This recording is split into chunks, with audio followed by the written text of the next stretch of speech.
আসসালামু আলাইকুম। গার্লফ্রেন্ড মিলাকে নিয়ে লি এমন এক বাড়িতে থাকতে শুরু করে যেখানে ছিল লির প্রথম স্ত্রীর লাশ সংরক্ষিত, যে লাশের দেখাশোনা লিকে 100 দিন পর্যন্ত করতে হবে। তবে এরই মাঝে বাড়িতে মিলার সাথে শুরু হয়ে যায় ভুতুরে সব অদ্ভুত ঘটনা। আর এই সব কিছুর পেছনে যার আত্মা ছিল সে আর কেউ নয় বরং লির প্রথম স্ত্রী। তাহলে লি কিভাবে তার স্ত্রীর আত্মার হাত থেকে গার্লফ্রেন্ড মিলাকে বাঁচাবে, জানতে হলে দেখতে হবে আজকের এই গল্প, যার নাম টম ওয়াচার। তো চলুন আর দেরি না করে সরাসরি চলে যাওয়া যাক গল্পে। গল্পের শুরুতেই লি নামের একজন ছেলে তার লাভ স্টোরি আমাদেরকে খুলে বলে। সে নিংকে প্রথম দেখাতেই ভালোবেসে ফেলেছিল। তবে যে অফিসের নিং মালিক ছিল সেই অফিসে একজন সামান্য পেইন্টার হিসাবে কাজ করতে গিয়েছিল লি। সকলের মধ্যে তাদের ভালোবাসা কখনোই সাকসেসফুল হবে না, তবে তাদের ভালোবাসা সাকসেসফুল তারা করে দেখিয়েছে। যতবারই সে নিংয়ের দিকে তাকায় সে বুঝতে পারে সে নিংকে কতটা ভালোবাসে। সে নিংয়ের সৌন্দর্য নিজের রং তুলিতে ধরে রাখতে খুব পছন্দ করে। সেই সাথে নিংও তাকে প্রচণ্ড ভালোবাসে, তার সাথে সময় কাটাতে পছন্দ করে। এভাবেই তারা একদিন বিয়ে করার সিদ্ধান্ত নেয়। লি নিংকে প্রমিস করে যে সে তাকে সারা জীবন সুখে রাখবে, আর এমনভাবেই সুখে শান্তিতে তাদের দিন কাটছিল। তবে কারো যেন নজর লেগে যায়। হঠাৎই একদিন অফিসে নিং অসুস্থ হয়ে পড়ে, আর এরপর থেকে সে প্রায়ই অসুস্থ থাকত। অনেকে লিকে বলেছে যে হাল ছেড়ে দিতে, নিং আর সুস্থ হবে না, সে যেন মুভ অন করে নেয়। তবে লি এমনটি করেনি। সে নিংয়ের সাথে শেষ মুহূর্ত পর্যন্ত ছিল, যেদিন নিং সত্যিই শেষ নিঃশ্বাস ত্যাগ করে। আমরা নিংয়ের টম দেখতে পাই এবং সেখানে দাঁড়িয়ে থাকা মন খারাপ করা লিকে দেখতে পাই, যার জন্য যেন পুরো দুনিয়াটাই উজাড় হয়ে গিয়েছিল। ওই সময় আমরা নিংয়ের অফিসের একজন কর্মচারীকে দেখতে পাই, যার নাম ছিল মিলা। বস মারা যাওয়ায় ওই দিন অফিস বন্ধ ছিল। মিলা কিছু জিনিসপত্র নিয়ে ডাস্টবিনের উপর রেখে অফিস থেকে বেরিয়ে আসে। ওই সময় আমরা উপর থেকে কাউকে একটা তার দিকে নজর রাখতে দেখতে পাই, যে ব্যাপারে অনুভব যেন মিলাও করতে পারে। বাড়িতে ফেরার পর মিলা তার মায়ের সাথে কথা বলে, যেখান থেকে আমরা জানতে পারি মিলার বেতনের পুরো টাকাটাই তার মাকে দিয়ে দেয়, কেননা লোনের কারণে তার বাড়ি প্রায় যেতে বসেছে। তাই তো মিলার মা তাকে নিয়ে ভীষণ চিন্তা করে। তবে মিলার তেমন সমস্যা হয় না, কেননা সে তার বয়ফ্রেন্ডের সাথে থাকে, যার সাথে তার মা অতি শীঘ্রই দেখা করতে চায়। মানুষ নানান রকম কথা বলছে, তাই সে চায় তার মেয়ের বয়ফ্রেন্ডের সাথে একটা পারিবারিক সম্পর্ক তৈরি হোক। তবে মিলা এই ব্যাপারটা এড়িয়ে যায়। সে তার বয়ফ্রেন্ডের ব্যাপারে তার মাকে কিছুই বলতে চায় না। এখান থেকে সে তার বান্ধবীদের সাথে পার্টি করতে যায়, যেখানে তার দুই বান্ধবী তার বসের মৃত্যুর ব্যাপারে তাকে জিজ্ঞাসা করে। তখন মিলা জানায় যে সে অনেক অসুস্থ ছিল। তার বান্ধবীদের মতে তার বস অর্থাৎ নিং নিজের পেছনে নিজের টাকা ঢালার আগেই মারা গিয়েছে, অর্থাৎ সে নিজের পেছনে কোনো টাকাই খরচ করতে পারেনি।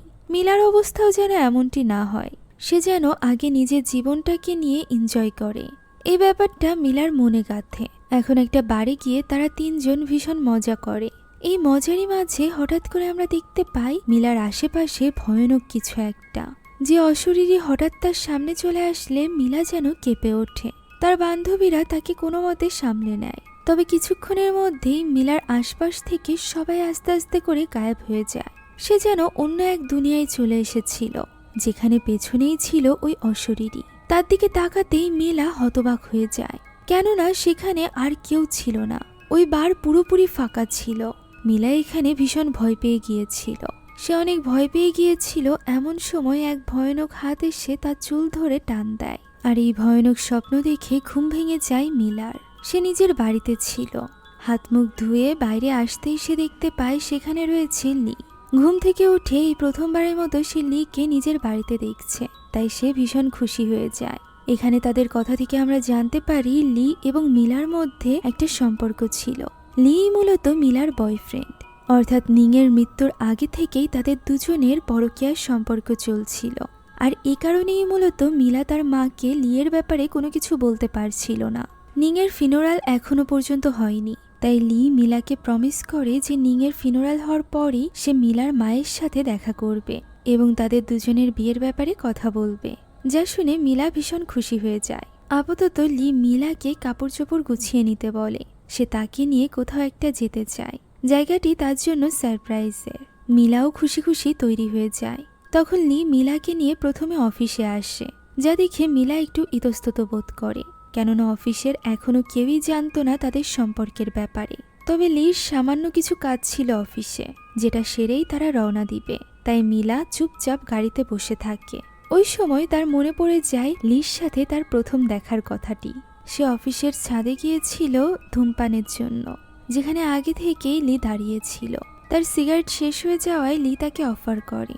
প্রথম দেখাতেই মিলা লিকে ভালো লেগে গিয়েছিল।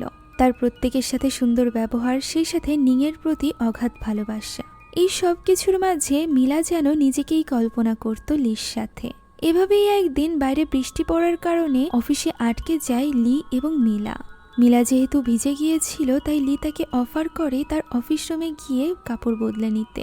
মিলা এটা একসেপ্টও করে নেয়। ওই দিন তাদের দুজনের সরাসরি কথা হয়েছিল এবং পরিচয় হয়েছিল। এখন দৃশ্য বর্তমানে আসে। মিলা দেখতে পায় লি কয়েকজন উকিলের সাথে কথা বলছে। উকিল তাকে নিংয়ের কিছু কাগজপত্র বুঝিয়ে দিচ্ছিল এবং বলছিল সে যদি কোনো কিছু না বুঝতে পারে তাহলে সে যেন ভালোভাবে কথা বলে নেয়, যাতে করে সব রুলস সে ঠিকমতোভাবে পালন করতে পারে। লি বলে যে সে সামলে নিবে, আর এরপর সে গাড়িতে চলে আসে। মিলা লিকে নিয়ে একটু চিন্তিত ছিল। সে তাকে এই ব্যাপারে জিজ্ঞাসা করলে লি তাকে চিন্তা করতে একদমই মানা করে। সে সবটা সামলে নিয়েছে। তারা দুজন এখন এমন এক জায়গায় যেতে চলেছে যেখানে কে কি ভাবলো, কে কি করলো, এসব নিয়ে তাদের মাথা ব্যথা থাকবে না। কিছুদিন তারা সেখানেই উন্মুক্তভাবে বাঁচতে পারবে। মিলার ব্যাপারটা ভীষণ ভালো লাগছিল। জীবনে প্রথমবারের মতো সে কোনো পুরুষের উপর ভরসা করে নিজের সবটা ছেড়ে কোথাও একটা যাচ্ছে। ছোটবেলা থেকেই তার জীবন এত বেশি কঠিন ছিল যে এরকম কোনো কিছু তার জীবনে আসবে বলে সে কখনোই ভাবেনি। এখন তারা এইভাবেই চলে আসে একটা গ্রামের ভেতরে।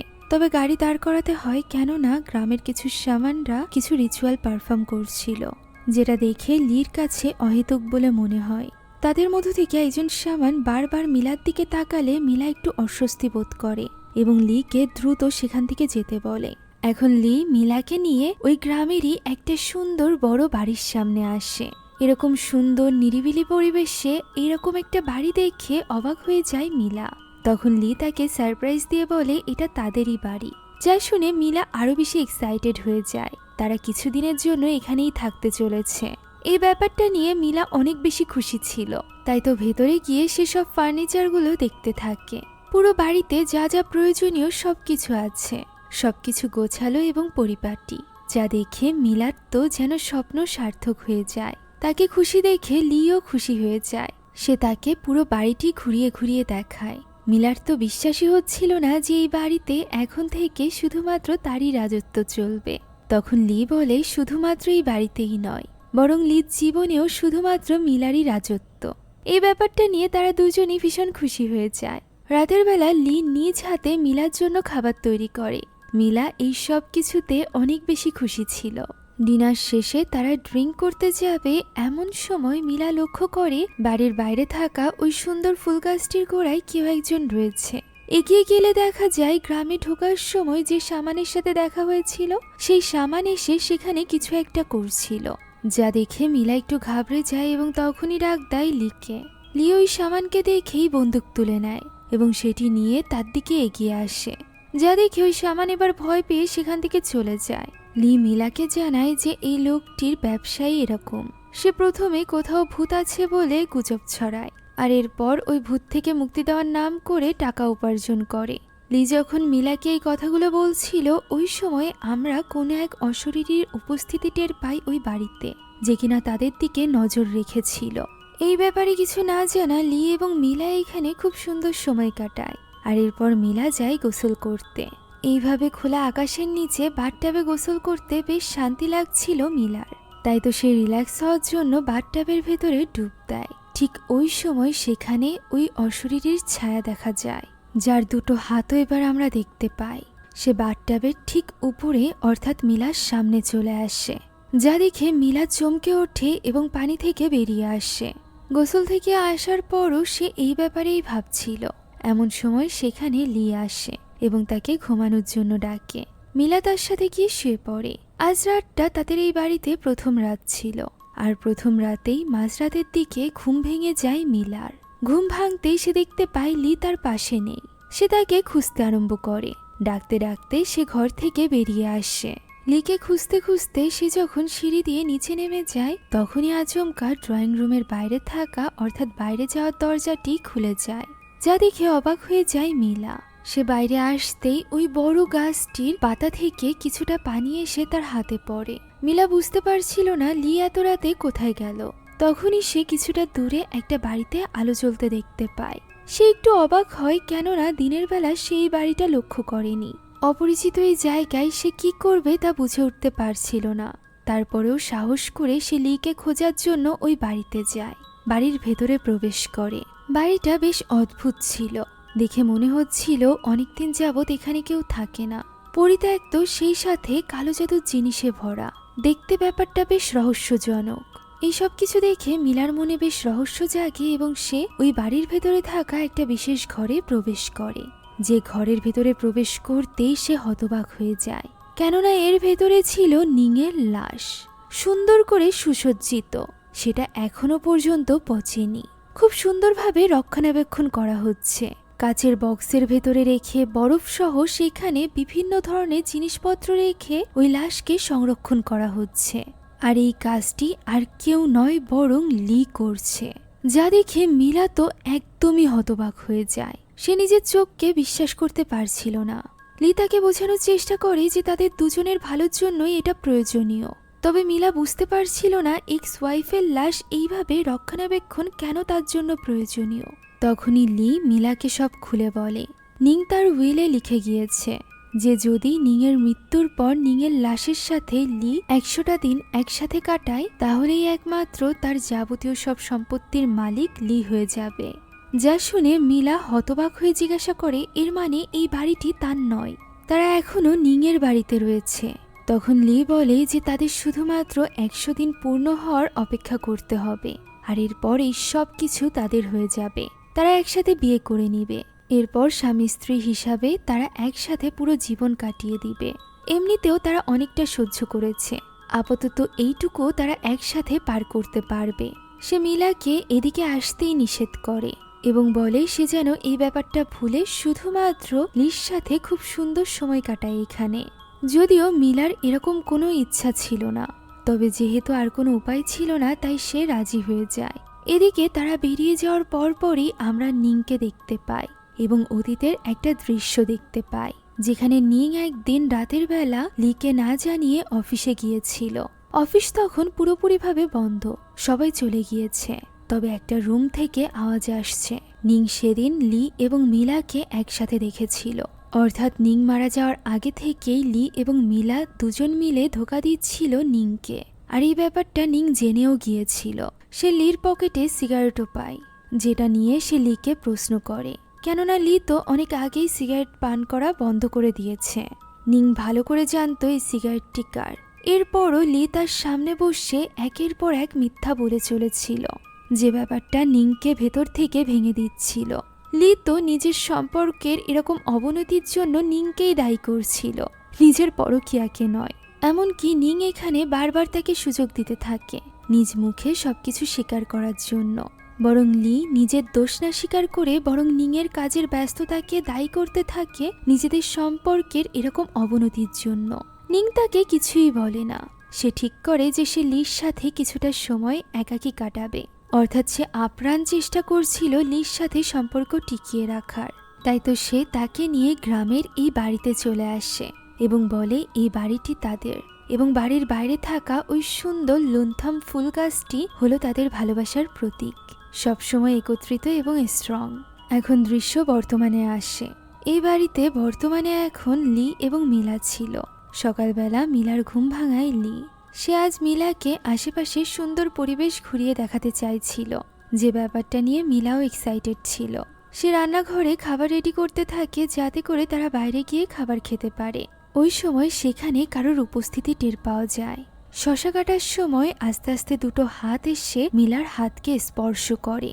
দেখা যায় এটা নিংয়েরই আত্মা, যে কিনা জোরপূর্বক ছুরি দিয়ে মিলার হাতে কাট লাগাতে চাইছিল। মিলা যেন কিছুতেই নিজের হাতকে কন্ট্রোল করতে পারছিল না। এমন সময় লির ডাকে তার হুঁশ ফেরে। দেখা যায় সবকিছু স্বাভাবিক। মিলা বুঝতে পারে না এইমাত্র তার সাথে কি ঘটল। যাই হোক, এই ব্যাপারে গুরুত্ব না দিয়ে সে লির সাথে বেরিয়ে পড়ে। লি তাকে খুব সুন্দর একটা পাহাড়ের উঁচু চূড়ায় নিয়ে যায়, যেখান থেকে এই পুরো গ্রামটি দেখা যাচ্ছিল। বিশেষ করে তাদের বাড়ির দৃশ্যটি আরো বেশি সুন্দর দেখা যাচ্ছিল। যদিও বাড়ির সামনে থাকা লুন্থম গাছটি পছন্দ হচ্ছিল না মিলার, কেননা সে খুব ভালো করেই জানতো লুন্থম হলো লি এবং নিংয়ের ভালোবাসার প্রতীক। লি তখন বলে এটা শুধুমাত্র একটা গাছ ছাড়া আর কিছুই না। এরপরও যদি মিলা চায় তাহলে সে এই গাছটি বদলে অন্য কোনো গাছ লাগিয়ে দিবে। মিলা এটা শুনে রাজি হয়ে যায়, আর এরপর তারা বাড়িতে ফিরে আসে। গত রাতে দেখা ওই ঘরটি বাদেও পাশে আরও একটা ছোট্ট ঘর ছিল। এটা স্টোর হাউস হিসাবেই ব্যবহার করত নিং এবং লি, যেটা দেখে মিলা অনেক এক্সাইটেড হয়ে যায়। তার মনে হচ্ছিল তার বন্ধুরা আসলে এই জায়গাটিকে সে গেস্ট হাউস হিসাবে ব্যবহার করতে পারবে, তাই তো সে ভেতরে কি আছে তা দেখার জন্য উৎসাহী হয়ে পড়ে। লি এটা চাইছিল না, আর এর কারণ আমরা বুঝতে পারি। মিলা ভেতরে গিয়েই দেখতে পায় সেখানে অসংখ্য পেন্টিং রয়েছে, আর এই পেন্টিংগুলো নিংয়ের ছিল, যেগুলো লি এঁকেছিল। এটা বুঝতে পেরে মিলা এখানে আবদার করতে থাকে তারও খুব সুন্দর করে ছবি আঁকার জন্য। সে তাকে ঠিক ওই স্থানটিতে নিয়ে যায় যেখানে গিয়ে নিংয়ের ছবি আঁকত লি।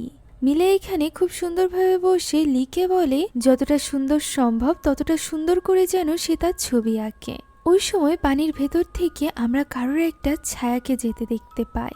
এরই মাঝে মিলা লক্ষ্য করে লি ছবি আঁকায় এত বেশি মগ্ন হয়ে গিয়েছে যে সে মিলার ডাকেও সাড়া দিচ্ছে না। সে এক ধ্যানে ছবি এঁকেই চলেছে। মিলা গিয়ে তার হুঁশ ফেরায়, আর তখনই তারা দেখতে পায় লি এতক্ষণ যাবৎ মিলার স্থানে নিংয়ের ছবি আঁকছিল, যা দেখে এবার তো মিলা ভীষণভাবে রেগে যায় এবং রেগে মেগে সেখান থেকে উঠে চলে যায়। লি নিজেও বুঝতে পারছিল না যে সে এটা কিভাবে করলো। রাতের বেলা লি বাইরে কাজ করছিল। এরই মাঝে মিলা ডিনার রেডি করে লিকে ডাক দেয়।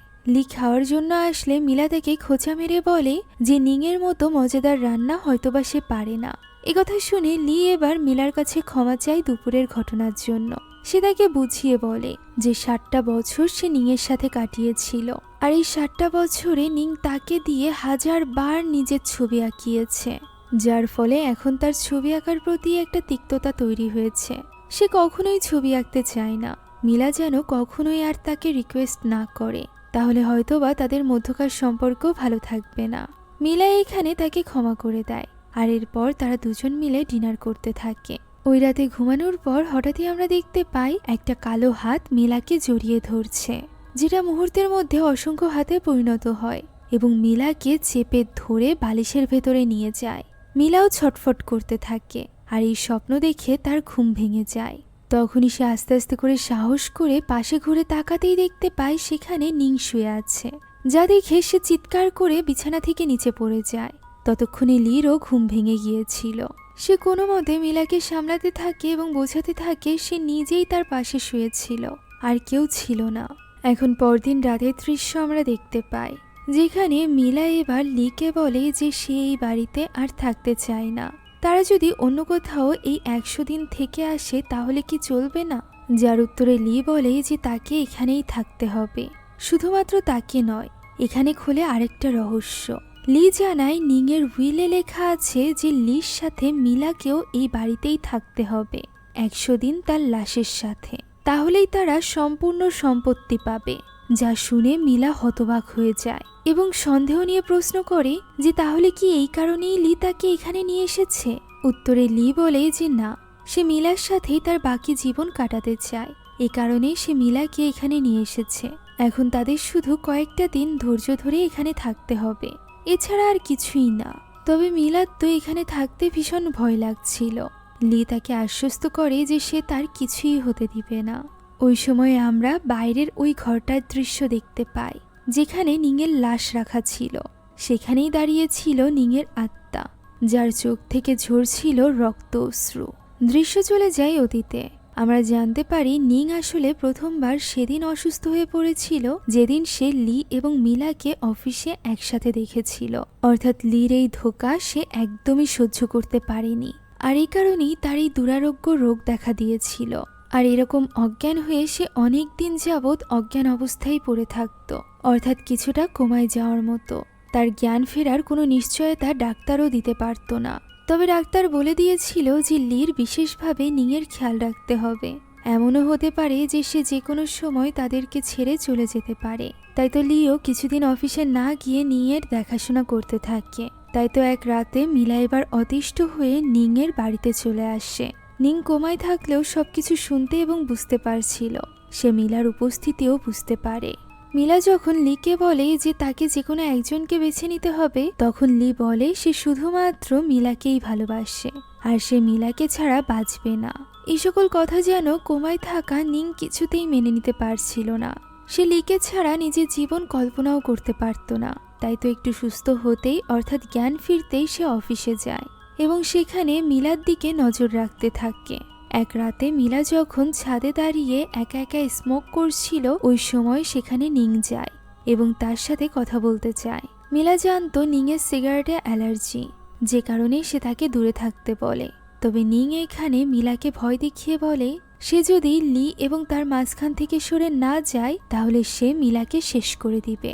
তবে মিলা এখানে ভয় পাওয়ার বদলে তাকে উল্টো বলে যে সে যদি মিলাকে সরিয়েও দেয় তাতেও কি সে লির ভালোবাসা আবারও অর্জন করতে পারবে। এই কথা শুনে নিং অনেক বেশি ভেঙে পড়ে। সেই সাথে সে এটাও বুঝতে পারে যে এই কথাগুলো তার মিলাকে নয় বরং লিকে বলা উচিত। তাই তো নিং ওই রাতেই লিকে কনফ্রন্ট করে। লি তো তার সাথে এই ব্যাপারে কোনো রকম কথাই বলতে চাইছিল না। সে যে তাকে ধোঁকা দিয়েছে এই ব্যাপারটা সে কোনোভাবে স্বীকারই করতে রাজি ছিল না। তাই তো নিং এখানে তার ফাইনাল ডিসিশন জানিয়ে দেয় যে সে লির সাথে আর থাকবে না। আর যেহেতু নিংয়ের সব সম্পদ এতদিন যাবৎ লি ভোগ করত, তাই লিকেও এবার তার লাক্সারিয়াস লাইফ ছেড়ে দিয়ে চলে যেতে হবে। একটা পয়সাও সে পাবে না। যেটা শোনার পর লি এবার থমকে যায়। সে বলে নিং তো প্রমিস করেছিল যে তারা সারা জীবন একসাথে থাকবে। তবে নিং কোনো রকম উত্তর না দিয়ে সেখান থেকে চলে যেতে লাগলে হঠাৎ করে মাটিতে লুটিয়ে পড়ে। মূলত নিং নিজের কষ্ট ঢাকতে না পেরে লির সামনে সিগারেট পান করেছিল। এটা জানার পরও যে তার সিগারেটে অ্যালার্জি আর এর ফলে তার কোমার ওই রোগ আবারও বেড়ে যেতে পারে। যেহেতু লি এবং মিলা একসাথে সিগারেট পান করে আর এই ব্যাপারটা নিয়েই সে মুখ করার জন্য লিকে দেখিয়ে সিগারেট পান করছিল, আর এটা করতে গিয়েই সে অসুস্থ হয়ে পড়ে। এখন যখন সে অসুস্থ হয়ে পড়েছিল তখন সে লির কাছে বারবার সাহায্য চাইতে থাকে। তবে লি তার বিন্দুমাত্র সাহায্য করে না। সে বলে যে সে তাকে বাড়ি থেকে বের করে দিতে চায়, সবকিছু থেকে বঞ্চিত করতে চায়, আর এরপরও তার কাছে সাহায্যের আশা করছে। অর্থাৎ ওই দিন ইনডাইরেক্টলি লি নিংয়ের খুন করেছিল। না হলে সে যদি নিংকে সাহায্য করত এবং তার ঔষধটা দিত তাহলে হয়তো বা নিং আজ বেঁচে থাকত। ভালোবাসার মানুষের কারণেই মৃত্যু ঘটেছিল নিংয়ের, আর এখন তার লাশ ছিল তাদেরই কর্তৃত্বে, অর্থাৎ লি এবং মিলার কর্তৃত্বে। যেখানে মিলা নিজের ক্ষোভ মিটায় নিংয়ের ক্যাসকেটের উপরে সিগারেটের আগুন নিভিয়ে। আর এরপর ঘরে ফিরে এসে মিলা লির সাথে বেশ ভালো সময় কাটাতে থাকে। তারা দুজন ড্রিঙ্ক করতে করতে ডান্স করছিল। এরই মাঝে হঠাৎ করে মিলা দেখতে পায় কাচের কাছে দাঁড়িয়ে আছে নিংয়ের আত্মা। পর মুহূর্তেই লির জায়গায় সে নিংয়ের আত্মাকে দেখতে পায়, যে কিনা আচমকাই তার উপর হামলা করে, যার ফলে মিলা ছুটে গিয়ে পড়ে এবং তার কপাল কেটে যায়। লি তখনই তার কাছে ছুটে আসে এবং তার ক্ষত স্থানের জন্য দ্রুত ফার্স্ট এইড বক্স আনতে চলে যায়। তবে সে ফেরার আগেই মিলা বেরিয়ে পড়ে একটা বড় কাঠের টুকরো হাতে নিয়ে। সে চলে গিয়েছিল নিংয়ের লাশ যেখানে রাখা সেখানে গিয়েই সে প্রথমে নিংয়ের ক্যাসকেটটি ভেঙে ফেলে। আর এরপর তার শরীর পচার হাত থেকে রক্ষা করার জন্য যে রাসায়নিক গ্যাস ব্যবহার করা হচ্ছিল সেটার পাইপও ফাটিয়ে ফেলে। তার মনে হচ্ছিল নিংয়ের আত্মা তাকে আঘাত করেছে, যে কারণে সে প্রতিশোধ নিতে এমনটি করেছিল। এরই মাঝে লি সেখানে চলে আসে এবং তাকে আটকে নেয়। সে এবার মিলার উপর ভীষণভাবে রেগে গিয়েছিল। এরই মাঝে মিলা সেখানেও নিংয়ের আত্মার ছায়া দেখতে পায়। তবে লি তো তার এই সকল কথায় একদমই বিশ্বাস করছিল না। তার মনে হচ্ছিল মিলা হয়তো বা পাগল হয়ে গিয়েছে। সে যদি তাকে সাহায্য করতে না পারে তাহলে সে যেন এই ঘর থেকে দূরে থাকে। ফলে মিলা এখানে প্রচন্ড কষ্ট পায়। তার মনে হয় নিং যেন মরে গিয়েও জিতে গিয়েছে আর সে বেঁচে থেকেও হেরে গেল। ঘরে ফিরে সে এইসব নিয়েই ভাবছিল। ওই সময় আমরা লির কাছে নিংয়ের আত্মাকে দেখতে পাই, যাকে লক্ষ্য করে না লি এবং মিলা। পরদিন সকালের দৃশ্য আমরা দেখতে পাই, যেখানে মিলার ঘুম ভাঙতে এসে দেখতে পাই লি তৈরি হয়ে কোথাও একটা বের হয়ে যাচ্ছে। সে বারবার লিকে ডাকতে থাকে তার সাথে কথা বলার জন্য, তবে লি তার কোনো কথাই শোনে না। বরং সে তো গাড়ি নিয়ে তখনই সেখান থেকে বেরিয়ে যায়। সে যাওয়া মাত্রই হঠাৎ করেই চারিপাশের পরিবেশ পরিবর্তন হয়ে যায়। মিলা তার আশেপাশে কিছু একটা অনুভব করে। হঠাৎ করে এক অদৃশ্য শক্তি তাকে ধাক্কা দিয়ে ফেলে দেয় এবং তার পা ধরে টেনে নিয়ে যেতে আরম্ভ করে। মিলা অনেক চেষ্টা করতে থাকে কিছু একটা আঁকড়ে ধরে নিজেকে আটকানোর, তবে পারে না। এক স্থানে গিয়ে সে একটা লোহার ভেতরে হাত ঢুকিয়ে দেয় যাতে করে নিচে পড়া থেকে নিজেকে আটকাতে পারে, তবে এতেও কোনো লাভ হয় না। তার হাত কেটে যায় এবং ওই শক্তি অর্থাৎ নিংয়ের আত্মা তাকে সিঁড়ি থেকে নিচে ফেলে দেয়, যার ফলে সে নাক মুখ দিয়েও রক্তাক্ত হয়ে পড়ে। সে দ্রুত বাড়ি থেকে বের হওয়ার কথা ভাবছিল, এরই মাঝে আচমকা তার সামনে থাকা দরজাটি বন্ধ হয়ে যায়। হঠাৎই তার মুখ চেপে ধরে নিংয়ের আত্মা। সে এখানে প্রচণ্ড কষ্ট পাচ্ছিল, এমনকি তার একটা দাঁতও খুলে এসেছিল। সে নিচে পড়ে গিয়েছিল। এমন সময় তার সামনে থাকা টিভিটি চলতে আরম্ভ করে। সেখান থেকে বেরিয়ে যেন নিং আসল দুনিয়াতে চলে আসে। সে প্রথমে জানালার পাশ দিয়ে হাঁটছিল, পরক্ষণেই তাকে দেখা যায় উপরের তলায়। পরক্ষণেই সে সিঁড়ি দিয়ে নিচে এসে হামলা করে মিলার উপর।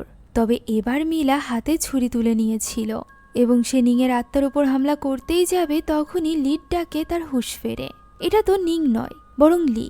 তার হাত মুখেও কোথাও রক্ত নেই, সে পুরোপুরি স্বাভাবিক। সে যখন যা কিছু ঘটেছে সবকিছু লিকে খুলে বলতে থাকে, তখন লি তার কোনো কথাই বিশ্বাস করতে পারে না। সে বলে সে যেন নিংকে নিয়ে বেশি না ভাবে। সে তার হাতে তুলে দেয় একটা ঔষধ। এটা আনতেই মূলত লি বাইরে গিয়েছিল। সে মিলাকে এই ঔষধ খেয়ে ঘুমাতে বলে বাইরে চলে যায়। মিলাও বুঝতে পারছিল না যে তার সাথে আসলে কি হচ্ছে। সে সারাদিন বসে এইসব নিয়েই ভাবতে থাকে। সারাদিনে লি বাড়িতে আসে না। সে একা একা এসব নিয়ে ভাবতে ভাবতে অতিষ্ঠ হয়ে পড়ে। রাতের বেলা তাই বাইরে বের হয় সিগারেট পান করার জন্য। এরই মাঝে পাশের ওই কুটিরে আলো জ্বলতে দেখে সে বুঝতে পারে লি হয়তো বা সেখানেই আছে। তাই সে লির মানা করা সত্ত্বেও সেখানে গিয়ে পৌঁছায়। ভেতরে ঢুকে সে আস্তে আস্তে করে চলে যায় নিং যে ঘরে ছিল, অর্থাৎ তার লাশ যে ঘরে রাখা ছিল সেখানে। সেখানে গিয়ে সে লি এবং নিংকে খুবই অপ্রস্তুত অবস্থায় দেখতে পায়, যা দেখে প্রচণ্ড রেগে যায় এবং লির উপর চিৎকার করতে থাকে। পরক্ষণেই দেখা যায় আসলে এরকম কিছুই হচ্ছিল না, এটাও তার মনেরই ভুল ছিল। তবে লি এবার তার উপর অতিষ্ঠ হয়ে গিয়েছিল। সে তার কাছ থেকে দূরত্ব বজায় রাখছিল। সে তো সেখানে বসে শুধুমাত্র বরফের টুকরো করছিল যাতে করে নিংয়ের শরীর সংরক্ষিত রাখা যায়। একদিকে সে ব্যস্ত ছিল নিংয়ের লাশ সংরক্ষিত রাখার জন্য, অন্যদিকে মিলা ডেকে এনেছিল ওই গ্রামের ওই ওঝাদেরকে, যাদের সাহায্যে সে নিংয়ের আত্মার হাত থেকে মুক্তি পেতে চাইছিল। তারা বাড়ির বাইরে থাকা লুন্থম গাছটির কাছে গিয়ে রিচুয়াল করতে আরম্ভ করে। একদিকে রিচুয়াল যত সামনের দিকে এগোচ্ছিল, ততই নিংয়ের শরীর পচতে আরম্ভ করছিল। তার শরীর দিয়ে পোকা বইছিল। লি অনেক অনেক বরফের টুকরো দিয়েও তার শরীর সংরক্ষিত রাখতে পারছিল না। সে বুঝতে পারছিল না এমনটি কেন হচ্ছে। আস্তে আস্তে সন্ধ্যা গড়িয়ে রাত নেমে আসে। দেখা যায় রিচুয়ালের একটা অংশে গিয়ে লুন্থম ওই গাছটিতে আগুন ধরিয়ে দেয় ওই শামানরা, যার ফলে এবার নিংয়ের শরীর পুরোপুরিভাবে গলতে আরম্ভ করে। তখনই লির চোখ পড়ে বাইরে জ্বলতে থাকা ওই গাছটির উপর এবং সে বুঝতে পারে যে বাইরে রিচুয়াল হচ্ছে। তখনই মেঘ ডেকে বৃষ্টি শুরু হয়ে যায়। এদিকে হাতে বন্দুক নিয়ে লিও বেরিয়ে আসে। মেরে ফেলার ভয় দেখিয়ে সে তখনই ওই শামানদেরকে সেখান থেকে তাড়িয়ে দেয়। তবে এই সব কিছু তো মিলার মর্জিতে হচ্ছিল, যে কারণে মিলা অনেক বেশি রেগে যায়। লি তাকে বোঝায় যে তাকে এই পাগলামি বন্ধ করতে হবে। এখানে কারোর আত্মা নেই, আর তাদের আর মাত্র কয়েকটা দিনই এখানে থাকতে হবে। সময় প্রায় চলে এসেছে। সে কেন এমনটি করছে, সবকিছু কেন নষ্ট করছে? তবে মিলা তো এইসব ব্যাপারে শুনতে একদমই রাজি ছিল না। সে তখনই রেডি হয়ে বেরিয়ে পড়ে, কেননা সে আর এক মুহূর্ত এখানে থাকবে না। লি তাকে বোঝানোর চেষ্টা করতে থাকে যে এখন সে শহরে ফিরে গেলে তারা কিছুই পাবে না, এমনকি লি এবং মিলার চাকরিটা পর্যন্ত থাকবে না। 100 দিন হতে আর মাত্র 2-1 দিনই বাকি। সে কেন এখনই হাল ছেড়ে দিচ্ছে? তবে মিলা কোনো কিছু শুনতেই রাজি ছিল না।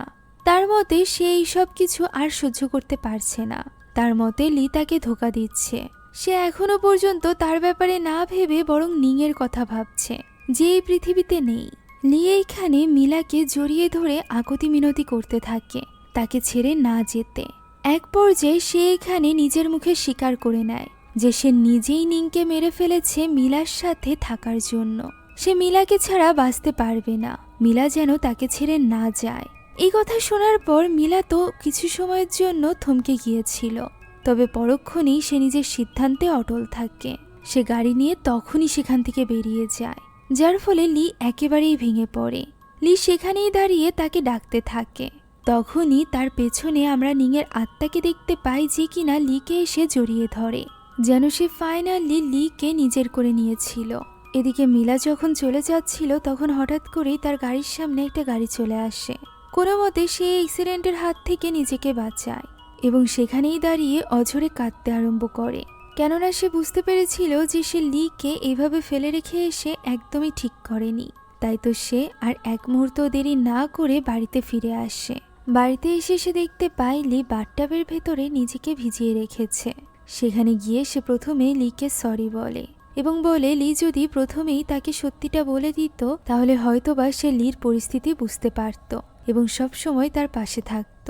তবে লি তখন বলে ওঠে তার ফিরে আসা উচিত হয়নি। মিলা মনে করে লি হয়তোবা রাগ করে বলছে, তাই সে বলে যে সে এবার লিকে সব রকম কাজে সাহায্য করবে। তারা দুজন বাকি কাজটুকু একসাথে কমপ্লিট করবে। তবে আমরা বুঝতে পারছিলাম যে লি তখন আসলে লিয়ের মধ্যে ছিলই না। সে খুবই অদ্ভুতভাবে বলে ওঠে যে মিলা ধারণাও করতে পারছে না যে নিংয়ের মৃত্যুর দিন সে কি অনুভব করেছিল। মিলা বলে যে তার এইসব নিয়ে অত কিছু ভাবতে হবে না, এমনকি তার অপরাধবোধও থাকা উচিত না। নিং এটাই ডিজার্ভ করে। একথা শুনে লির ভেতরে থাকা নিং এবার আরো বেশি রেগে যায়। মিলা লিকে খুশি করার জন্য তার চুল কাটতে আরম্ভ করে। ওই সময় রাগে নিং লিয়ের নখে আঘাত করতে থাকে, যার ফলে তার একটা নখ উঠে আসে। এই অবস্থা দেখে মিলা অনেক চিন্তিত হয়ে পড়ে এবং দ্রুত সে চলে যায় ফার্স্ট এইড বক্স আনতে। তখনই বাথরুম থেকে বেরিয়ে আসে লি। কাচের রিফ্লেকশনে তার স্থানে নিংকে দেখা যাচ্ছিল, যে ব্যাপারে খেয়াল না করে মিলা যখন দেখতে পায় লি ওয়াশরুম থেকে বেরিয়ে গিয়েছে, তখন সে লিকে ডাকতে ডাকতে তার পিছু পিছু যেতে আরম্ভ করে। তবে লি তো তার ডাকের কোনো সাড়াই দিচ্ছিল না। সব জায়গা খুঁজেও সে লিকে খুঁজে পাচ্ছিল না। এরই মাঝে অন্ধকার এক কোণে সে লিকে চুপচাপ দাঁড়িয়ে থাকতে দেখতে পায়। মিলা একটু হতবাক হয় এবং লিকে বারবার জিজ্ঞাসা করতে থাকে সে সেখানে কেন এইভাবে দাঁড়িয়ে আছে। কোনো রকম উত্তর দেয় না লি। তখন মিলা তার দিকে এগিয়ে যায় এবং তার রূপ দেখে চমকে ওঠে, কেননা সে নিংয়ের পোশাক পরেছিল, হাতে ছিল ছুরি, যেটা নিয়ে সে মিলার উপর তেড়ে আসে। মিলা বুঝতে পারে এটা নিংয়ের আত্মা এবং সে নিজের প্রাণ বাঁচানোর জন্য ছুটতে আরম্ভ করে। সে কোনো মতে উপর থেকে পালিয়ে নিচে রান্নাঘরে চলে আসে এবং হাতের কাছে যা পায় সেটাই ছুঁড়ে মারতে থাকে নিংয়ের দিকে। তবে লির ভেতরে থাকা নিংয়ের আত্মা এক পলকে তাকে জানালা ভেঙে ছুঁড়ে ফেলে, ফলে মিলা অনেকটা আহত হয়ে পড়েছিল। ওই সময় নিংয়ের আত্মা এসে তার গলা চেপে ধরে এবং এভাবেই শ্বাসরুদ্ধ করে তাকে মেরে ফেলার চেষ্টা করতে থাকে। ওই সময় আমরা লিয়ের ভেতরে থাকা নিংয়ের আত্মার ভয়ানক রূপ দেখতে পাই আয়নার রিফ্লেকশনে। এদিকে মিলা কোনো মতে একটা কাচের টুকরো হাতে তুলে নেয় এবং সেটা ঢুকিয়ে দেয় লির গলায়, যার ফলে নিং তাকে ছেড়ে দেয়। তখন সে দৌড়ে কোনো মতে চলে যায় বন্দুকের কাছে। তবে ওই কাচের টুকরোই লির তো কিছুই হয়েছিল না, যে কারণে মিলা ওই বন্দুক দিয়ে তার পায়ে গুলি করে। তবে এতেও তার কোনো ক্ষতিই হয় না। সে আবারও ভয়ানকভাবে এগোতে থাকে মিলার দিকে, যা দেখে মিলা এবার ভীষণভাবে ভয় পেয়ে যায় এবং দৌড়ে বাইরে চলে আসে। তবে সে গাড়ির চাবি আনতে ভুলে গিয়েছিল। তবে আবার ভেতরে যাওয়ার মতো পরিস্থিতি ছিল না, কেননা লি বাইরে চলে এসেছিল এবং তেড়ে এসেছিল তার দিকে, যে কারণে মিলা এবার দৌড়ে চলে যায় জঙ্গলের ভেতরে। সেখানে গিয়ে সে কোনোভাবে ওই আত্মার হাত থেকে বাঁচার চেষ্টা করতে থাকে। লির কণ্ঠে বারবার ডাকতে থাকে ওই ভয়ানক আত্মা। তবে মিলা ওই ডাকে সাড়া না দিয়ে এক কর্নারে গিয়ে লুকিয়ে পড়ে। গাছের আড়ালে সে লুকিয়েছিল, তবে ভুলবশত সে একটু আওয়াজ করে ফেলে, যার ফলে ওই আত্মা আবারও তার কাছে চলে আসে। ভীষণভাবে ভয় পেয়ে যায় মিলা এবং দৌড়াতে দৌড়াতে এবার সে ওই ঝিলের কাছে পৌঁছে যায়, যে ঝিলের কাছে এর আগেও আমরা তাদেরকে দেখেছিলাম। এখানে নিংয়ের আত্মা চলে আসে এবং মিলাকে ধাক্কা দিয়ে ঝিলের পানিতে ফেলে দেয়। আর এরপর সে ভয়ানকভাবে তার দিকে এগিয়ে আসে এবং তার মাথা ধরে বারবার পাথরের সাথে আঘাত করতে শুরু করে, যা দেখে এবার মিলা বলে যে নিংয়ের আত্মা কি ভেবেছে, মিলাকে মেরে ফেললে কি সে লিকে ফিরে পাবে? এই কথাটি সে এর আগেও একবার বলেছিল, যার ফলে নিংয়ের আত্মা এবার আরো বেশি রেগে যায়। সে তার আসল রূপে চলে আসে আর এরপর মিলাকে বলে সে তাকে মারবে না। একথা বলে সে পানির ভেতর থেকে মিলাকে তুলে নেয়। পরক্ষণেই দেখা যায় মিলা ওই বক্সে রয়েছে, যে বক্সের ভেতরে নিংয়ের আত্মা ছিল। সে নিংয়ের আত্মাকে তার আশপাশ দিয়ে ঘুরতে দেখতে পায়। আচমকা তার ওই বক্সের উপর রক্তের ফোঁটা পড়তে থাকে। উপর থেকে নেমে আসে নিং, যা দেখে সে অনেকটা ভয় পেয়ে যায়। পরক্ষণেই ওই বক্সের মুখ খুলে যায়। মিলা সাহস করে বের হতেই চলেছিল, তখনই নিংয়ের আত্মা তাকে টেনে সিঁড়ি দিয়ে নিচে ফেলে দেয়। মিলা বারবার রিকোয়েস্ট করে বলতে থাকে তাকে এবং তার ভালোবাসার মানুষ অর্থাৎ লিকে ছেড়ে দিতে, যা শুনে এবার নিংয়ের আত্মা রেগে গিয়ে চিৎকার করে ওঠে এবং মিলার কাছে এসে বলে তাহলে যেন তারা দুজনে এবার একসাথেই চলে যায়।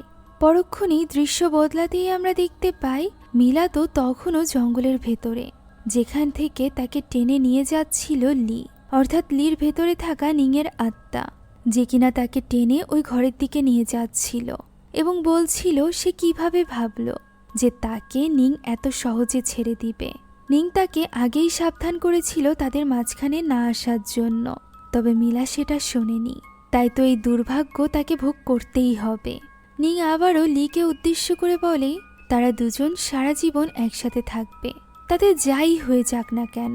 এই কথা শেষ না হতেই আমরা দেখতে পাই ওই ক্যাসকেটের দৃশ্য, যার ভেতরে থাকা নিংয়ের পচা গলার লাশের সাথে ছিল লি।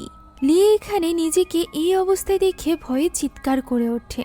তবে তার থেকেও করুণ অবস্থা তো মিলাদ ছিল, যে কিনা ওই লাশের নিচে অবস্থিত ছিল। তার অবস্থা তো চিৎকার করার মতো ছিল না। আর এরই সাথে শেষ হয়ে যায় আজকের এই গল্পটি। নিং শেষমেশ এইভাবেই নিজের উপর করা ধোঁকাবাজির বদলা নেয় এবং দুই প্রতারককে তাদের উপযুক্ত শাস্তি দেয়। তো আপনাদের কাছে এই গল্পটি কেমন লাগলো তা কমেন্টে জানাতে ভুলবেন না। ভালো লাগলেও অবশ্যই একটা লাইক এবং শেয়ার করে দিবেন। সেই সাথে এরকমই গল্পের জন্য আমাদের চ্যানেলটিকে সাবস্ক্রাইব করে দিবেন। এছাড়া আমাদের সকল ভিডিওর আপডেট পেতে এখনই জয়েন করুন আমাদের হোয়াটসঅ্যাপ চ্যানেলে, লিংক ডেসক্রিপশন বক্সে পেয়ে যাবেন। Thank you so much for watching this video. আল্লাহ হাফেজ।